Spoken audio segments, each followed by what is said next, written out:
My participation in these dysfunctional families, including my own, because I'm a caregiver, because of my desire to be part of it, my fascination with it, and I see this dynamic, whether it's parent, child, or brother, sister, siblings, locked in these abusive patterns with each other. They see varieties of this manifestation. The term "it takes two to tango." Why? Like I was showing that security guard at Kaiser video of my mom beating me as with live, and he says, "Why are you calm?" Because I've been trained, if I do anything to protect myself, then they say, "Oh, see, you abusing her."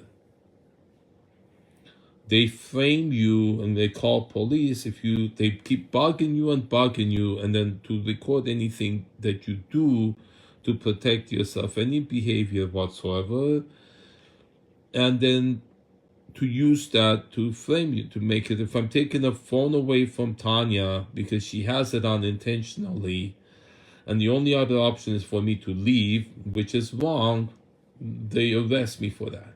Okay, that's exactly, never ever hit her. She says so. She keeps repeatedly hitting me in that video. She talks about it to her therapist.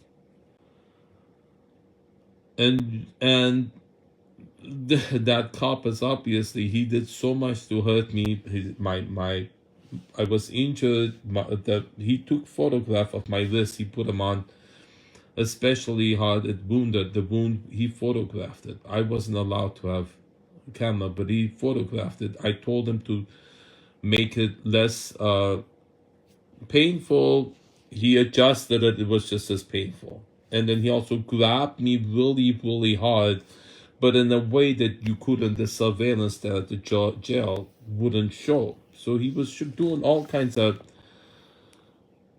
covert actions to hurt me. And the decision he made to put me in jail, and I was in jail for 3 days, and they said, and without seeing a judge, you see? So all this, and how I was treated in jail. So all of that was done unfairly. All of that unjustly.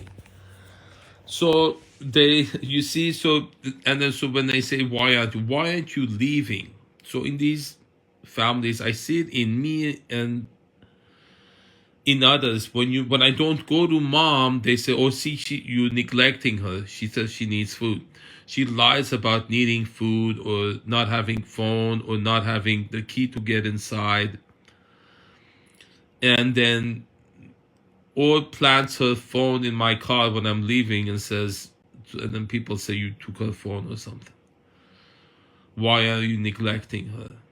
This old woman, her food is all moldy in her fridge. She's your mother. So all these mechanisms are put in place to build dependency. And then another thing, what Janet was doing was puzzling me.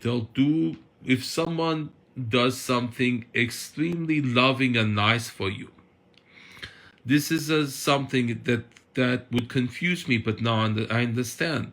There's a cheese in a rat trap, and rat, being me, goes to eat the cheese, and they do make it really, really, really delicious, and they make you dependent on it.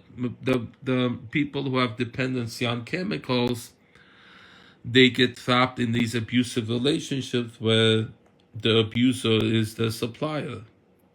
So it could be something very, very appealing that you have dependency on, that's provided by your abuser. You see, in politics, what's going on right now, the politicians who are dependent on kids to have sex with, that are provided by people who control them. So they provide that, and then they blackmail them with evidence of them having sex with an underage. You see, that would ruin their reputation, get them arrested. That dynamic is providing a forbidden fruit to somebody. So I'm granted access into places which makes me feel privileged because I get to see stuff that others wouldn't, because I want to know what's going on. And there's insight in that I do pay a price. They say you brought her in. I did. I did brought her in. I did bring her in. All of these situations, you grant access to something on your computer into your house that has appeal in it. Janet was telling me I'm Judas in front of the group. That made me feel really, really good. Really important, which is what I needed. But it was a castle made of sand. The cheese, a lot of the stuff. So that's what makes the bait that you offer is right. That's what drugs are. People who do drugs, they feel good, makes them feel good, but it's not good. It's a deception. Video games, kids on autism are addicted to. Everyone who's addicted to video games, virtual reality, pleasure, pornography. It feels really, really, really good, but it's bad. You see,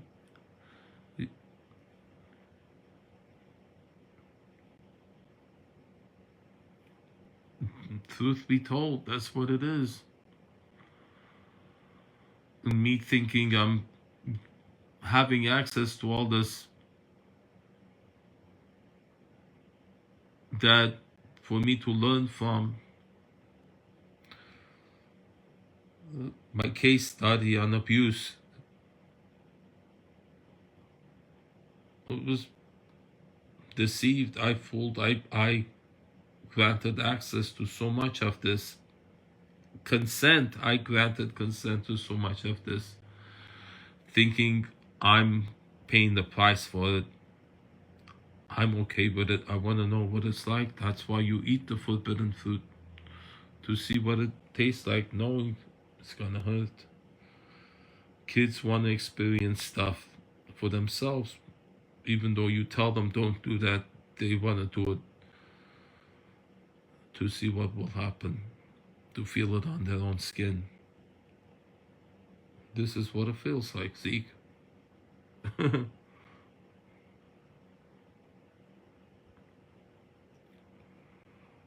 is what it feels like. Now you know.